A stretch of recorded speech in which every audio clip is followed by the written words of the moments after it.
তানুম তানা দিম দিম তানা দে রে না, তানুম তানা দিম দিম তানা দে রে না, তানা না না দিম তানা না না দিম তানা না না তানা দে রে না তানা দে রে তানা না না না তানা না তানা না তানা তানা না তানা না তানা দে রে না।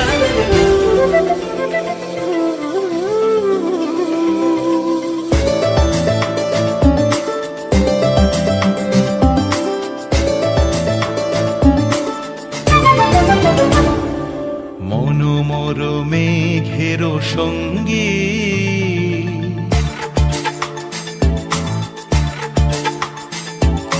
মনোমর মেঘের সঙ্গী উড়ে চলে দিক দিগন্তের পানে, নিঃসীম শূন্যে শ্রাবণ বর্ষণ সঙ্গীতে রিমিঝিম রিমিঝিম রিমিঝিম। মনোমর মেঘের সঙ্গী উড়ে চলে দিক দিগন্তের পানে, নিঃসীম শূন্যে শ্রাবণ বর্ষণ সঙ্গীতে রিমিঝিম রিমিঝিম রিমিঝিম।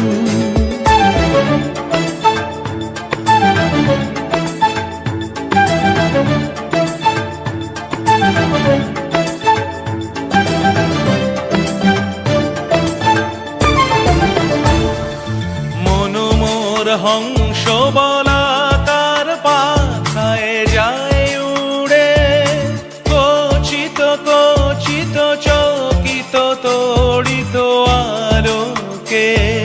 মনোমর হংস বলাকার পাখায় যায় উড়ে, কচিত কচিত চকিত তড়িত আলোকে। ঝনঝন মঞ্জির বাজায় ঝঞ্ঝা রুদ্র আনন্দে, কল কল কল মন্ত্রে নির্ঝরিণী ডাক দেয় প্রলয় আহ্বানে।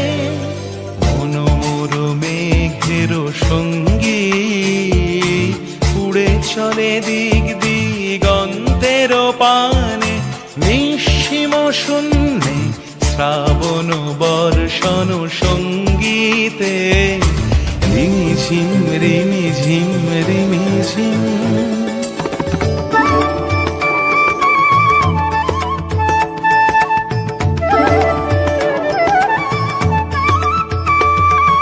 বায়ু বহে পূর্ব সমুদ্র হতে, উচ্ছল ছল ছল তটিনী তরঙ্গে। বায়ু বহে পূর্ব সমুদ্র হতে, উচ্ছল ছল ছল তটিনী তরঙ্গে।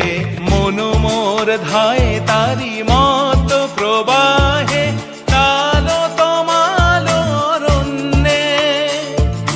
মনোমর ধায় তারি মত প্রবাহে, কালো তমাল অরণ্যে।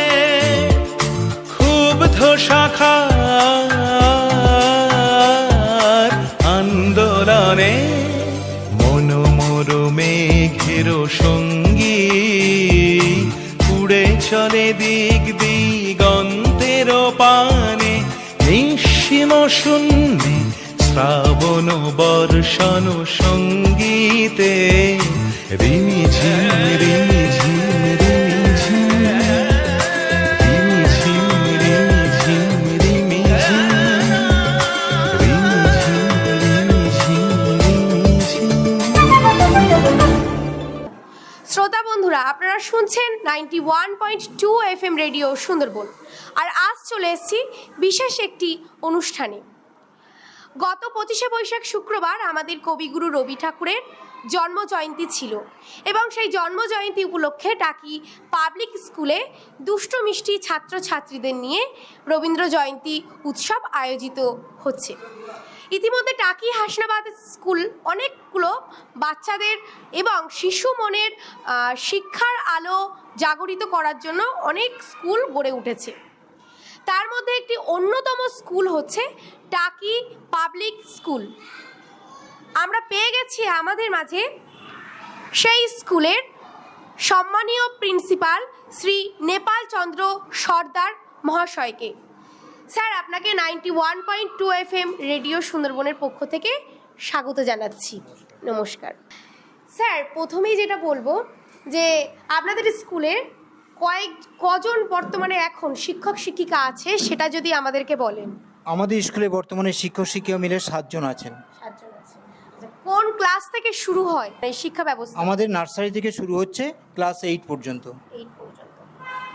এই স্কুলের শিক্ষা ব্যবস্থা সম্পর্কে এবং উন্নয়ন সম্পর্কে যদি আমাদের শ্রোতা বন্ধুদের আপনি একটু বলেন। দেখুন, আমাদের গত বছর 12ই জানুয়ারি আমাদের স্কুলটা ওপেন হয়েছে। সুতরাং তারপর থেকে আমাদের স্কুলের মূল উদ্দেশ্য হচ্ছে ছাত্রছাত্রীদের শুধু পড়ালেখা না, তার সঙ্গে সার্বিক উন্নয়নটাই হচ্ছে আমাদের বড় কথা। আমরা কি করছি, ছাত্রদের লেখাপড়ার সঙ্গে সঙ্গে তারা নাচ গান শিখছে, তারা আবৃত্তি শিখছে, তারা যোগব্যায়াম শিখছে। বিভিন্ন বিষয় নিয়ে আমরা চাইছি তারা স্বনির্ভরশীল ওঠে এবং বিভিন্ন দিক দিয়ে ক্যারেক্টার শিখছে।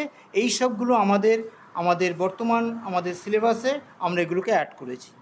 এবং ছাত্রছাত্রীরা খুব মনের আনন্দের সঙ্গে, যেটা রবীন্দ্রনাথ ঠাকুরও বলেন যে শিক্ষার মধ্যে প্রধান জিনিস হবে আনন্দদায়ক পরিবেশ এবং আনন্দদায়ক পাঠ, এবং সেটা আমরা চেষ্টা করছি আনন্দ দিয়ে তাদের সর্বাঙ্গীন উন্নয়নের মধ্য দিয়ে যেন আমরা নিয়ে যেতে পারি। স্যার, তারপরে পরবর্তী যে প্রশ্ন যেটা করব যে আগামী 5-10 বছরে আপনি এই স্কুলের ভবিষ্যৎ নিয়ে আপনি কি ভাবছেন? দেখুন, আমাদের স্কুল বর্তমানে আমরা এখন যেখানে আছি, এছাড়া আমাদের বিল্ডিং অলরেডি আমাদের তৈরি হচ্ছে। সেখানে আপ টু ক্লাস 10 থেকে 12 আমাদের যেটা প্ল্যানিং আছে আমরা সেটা করব। ইংলিশ মিডিয়াম, সঙ্গে থাকবে আমাদের Bengali medium. Not only English but also math এবং বেঙ্গলি সব কিছুই আমাদের থাকছে। আর আমরা চেষ্টা করব এই সমস্ত কিছু নিয়ে তার যে সহায়ক, যেমন কম্পিউটার আমাদের থাকছে, অ্যাবাকাস আমাদের থাকছে। এতগুলো বিষয় নিয়ে আমরা ছাত্রছাত্রীদের নিয়ে আমরা এগিয়ে যাব। স্যার, স্কুলের শিক্ষা ব্যবস্থার সাথে সাথে শারীরিক যে শিক্ষাগুলো হয় সেগুলোর ব্যবস্থা রেখেছে? হ্যাঁ, শারীরিক শিক্ষার ব্যবস্থা অবশ্যই আছে। আমাদের বিভিন্ন খেলার ব্যবস্থাও আছে। আমাদের শারীরিক শিক্ষা বলতে আমাদের গেম, পিটি এগুলো করা হয়। আমাদের ফুটবল খেলা হয়। আমাদের যে বাচ্চাদের যেগুলো খেলাগুলো আছে সেগুলো আমরা করি।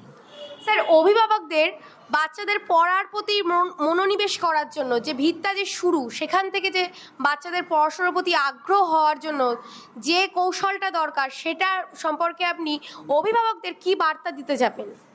অভিভাবকদের এটাই আমি বলতে চাইবো যে আপনাদের যে বাচ্চা আছে তাকে একটু আপনারা লুক আফটার করবেন, দেখবেন তারা সঠিক পথে চলছে কিনা। আমাদের স্কুল থেকে যে শিক্ষা দেওয়া হচ্ছে, এবং আপনারাই সবথেকে বড় কথা হচ্ছে mother's are the best teacher, যেটা বলা হয় বাড়িতে মা এবং বাবা যেটা হচ্ছে সর্বশ্রেষ্ঠ টিচার। তারপরে আমরা আছি।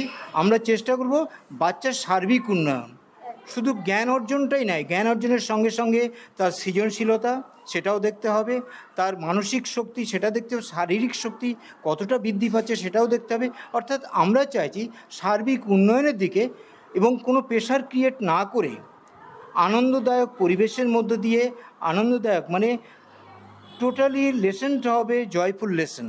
এটা আমার হচ্ছে উদ্দেশ্য, এবং আমরা সেটাকে ইমপ্লিমেন্টেশন করতে চাইছি। স্যার, এখনকার বাচ্চারা বেশিরভাগ ক্ষেত্রে মুঠোফোনে আবদ্ধ হয়ে যাচ্ছে। বেশিরভাগ ক্ষেত্রে ইন্টারনেট, সোশ্যাল এইসবে অ্যাডিক্টেড হয়ে যাচ্ছে। এর থেকে মানে যে দূরে থাকার কৌশল কি বলতে চান আপনি?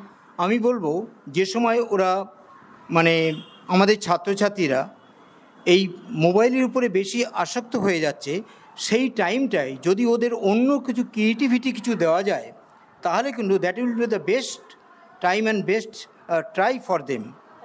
এটা চেষ্টা করতে হবে, কিন্তু ওই টাইমে ওদের মনোনিবেশটাকে আমরা অন্যদিকে ঘোরাবো।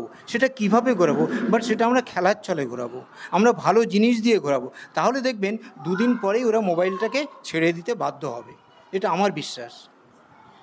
তো আমাদের মধ্যে পেয়েছি স্কুলের ছাত্রছাত্রীদের 2 জন অভিভাবককে। তো তাদের কাছ থেকে জেনে নেব কেমন এই স্কুলের শিক্ষা ব্যবস্থা, কেমন শিক্ষকদের কতটা সহজ সুলভ আচার ব্যবহার। তার আগে জেনে নেব ওনাদের নাম। আপনার নামটা বলুন। আমার নাম মিতা হালদার দাস। আচ্ছা, আপনার আমার বাচ্চার নাম হচ্ছে প্রাচুর্যা দাস, LKG। আপনার নাম? প্রদীপ মণ্ডল। হুম। বাচ্চার নাম আকাঙ্ক্ষা মণ্ডল, কোন ক্লাসে পড়ে? UKG। আচ্ছা, আপনাদের কাছ থেকে জানতে চাইবো এই স্কুলের শিক্ষা ব্যবস্থা কেমন সেই সম্পর্কে যদি আপনারা বলেন। এই 2024 সালের 12ই জানুয়ারি টাকি পাবলিক স্কুল প্রথম উদ্বোধন হয়। উদ্বোধনের পরের দিনই আমার বাচ্চা আমি প্রথম এখানে ভর্তি করি। তখন ছিল মাত্র 3 জন বাচ্চা। সেই 3 জনকে নিয়েই 4 জন টিচার নিয়েই এনারা প্রথম শুরু করেন এই ছোট্ট স্কুলটা।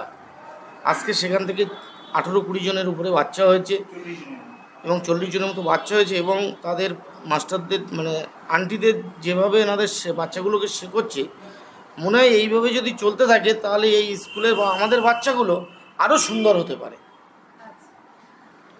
আপনি আপনার অভিজ্ঞতার কথা যদি একটু শেয়ার করেন যে আপনার বাচ্চা কতটা ডেভেলপ করেছে এই স্কুলের শিক্ষা ব্যবস্থায়, সেটা যদি আমাদের শ্রোতা বন্ধুদের জানান। প্রদীপদার মতো আমিও বলবো, যখন থেকে স্কুল শুরু হয় তার আগের থেকে, যেহেতু আমার দুটো বাচ্চা, একটা তো শিখিয়েছি, সে 10-এ পড়ে, এটা হচ্ছে ছোট ছিল, তো আমরা চাইছিলাম, যেহেতু আমরা কনসিয়াস গার্জেন, চাইছিলাম একটা বেস্ট স্কুল, বেস্ট এডুকেশান। এখন যেহেতু চারিদিকে প্রচুর স্কুল আছে, এই সব আন্ডারটেকিং মানে গভর্নমেন্ট আন্ডারটেকিং, কিন্তু বাট বেস্ট এডুকেশানের জন্য আমরা ভালো স্কুল খুঁজছিলাম। সেক্ষেত্রে পবিত্র স্যার, পবিত্র গায়েন মহাশয় এই যে স্কুলটা শুরু করছিলেন, আমাদের জানালো প্রচারের মাধ্যমে। আর আমিও ব্যক্তিগতভাবে ওনাকে চিনি অনেক দিন ধরে। এখানে যখন আমার বাচ্চাকে অ্যাডমিশান নেওয়ার পরেই 1 বছর আমাদের আর পেছন দিকে তাকাতে হয়নি। সব থেকে বড় কথা, এখানকার যে টিচাররা আছেন ওনারা সব দিক দিয়েই হেল্প করেন, এবং ওনারা খুব মানে ধৈর্যের সহিত চেষ্টা করেন বাচ্চাদের ট্র্যাগল করার। আর একজনের কথা না বললেই নয়, তিনি হচ্ছেন আমাদের এই স্কুলের মাদার টিচার। ওনাকে সবাই পারুলদি বলেন। ওনার কেয়ারিং মানে 100% মানে ওনার কেয়ারিংটা কোনো দিক দিয়েই আমাদের মানে অস্বীকার করার জায়গা নেই। আমরা ভীষণ নিশ্চিন্ত ওনাকে দিয়ে, এবং আমি চাই আগামী দিনে স্কুলটা খুব ভালো জায়গায় যাবে, এবং এটা গডের কাছে প্রে করি, এবং চাই যে মানে কোনো গার্জেন মানে এই আমাদের টাকি হাসনাবাদ যেহেতু একটা মফস্বল এলাকা, এখানকার গার্জেনরা যদি, যেহেতু আমাদের মতো এজ যে বাচ্চাদের যে 4 বছর থেকে যদি তারা এখানে এডুকেশান সিস্টেম শুরু করেন, আমার মনে হয় তারা ঠকবেন না, তারা একটা বেস্ট এডুকেশান এই টাকি পাবলিক স্কুলে পাবে। অনেক অনেক ধন্যবাদ আপনাদেরকে। Most welcome. হ্যাঁ স্যার, আপনাদের ওয়েবসাইটে কি অ্যাড্রেস আছে সেটা যদি বলেন, বা আপনাদের কন্ট্যাক্ট নাম্বারটা যদি একটু বলেন কাইন্ডলি আমাদের হচ্ছে টাকি পাবলিক স্কুল, ইংলিশ মিডিয়াম, টাকি চৌরঙ্গি, নর্থ 24 পরগনাস। ইমেল হচ্ছে email-takipublicschool2024@gmail.com। Mobile number 7074181981। অনেক অনেক ধন্যবাদ সম্মানীয় শ্রী নেপাল চন্দ্র সর্দার মহাশয়কে ওনার গুরুত্বপূর্ণ সময় আমাদেরকে দেওয়ার জন্য। আর শ্রোতা বন্ধুরা, আপনারা সাথে থাকুন, শুনতে থাকুন 91.2 FM রেডিও সুন্দরবন। দেখা হবে আবারও পরবর্তী কোনো অনুষ্ঠানে। নমস্কার।